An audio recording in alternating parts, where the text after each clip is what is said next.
మందుల్లో కాకుండా, క్లబ్బుల్లో కాకుండా, పబ్బుల్లో కాకుండా, ప్రజల ముందు చులకన కాకుండా చట్టసభలలో మనం చర్చ చేసుకుందాము. రండి, మీ అనుభవంతో మీ చేసిన ప్రయత్నాలన్నీ వివరించండి, సంబంధించిన వాస్తవాలను చర్చించుకుందాం.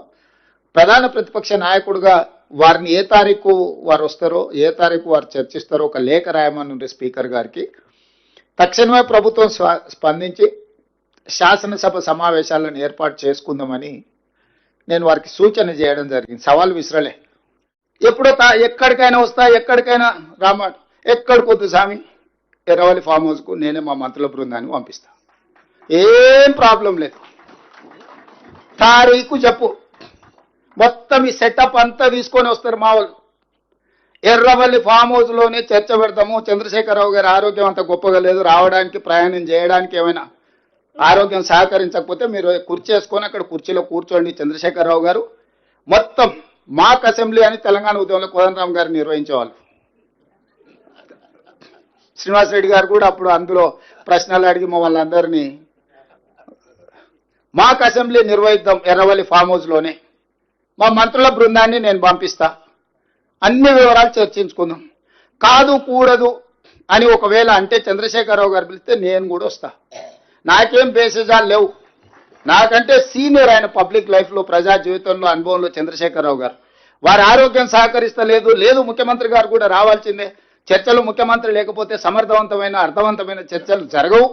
ముఖ్యమంత్రి కూడా ఈ చర్చలో పాల్గొనాలి అని చంద్రశేఖరరావు గారు కోరుకుంటే ఎర్రవల్లి ఫామ్ హౌస్లో జరగబోయే ప్రజాప్రతినిధుల సమావేశానికి నేను కూడా వస్తాను.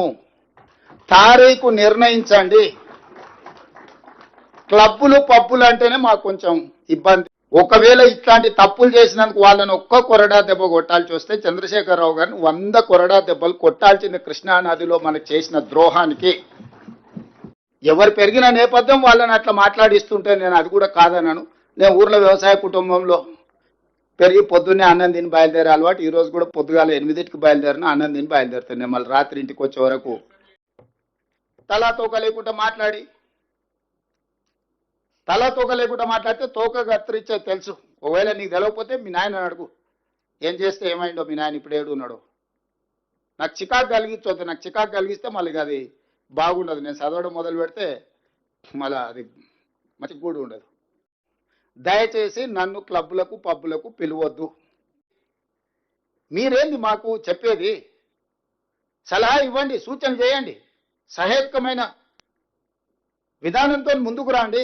అసూయతోని, అక్కస్తోని, అహంభావంతోని, అహంకారంతో ఏం మాటలు అవి? అట్లాంటి మాటలకు సమాధానం చెప్పడానికి మా దగ్గర లేరనుకుంటుర్రా?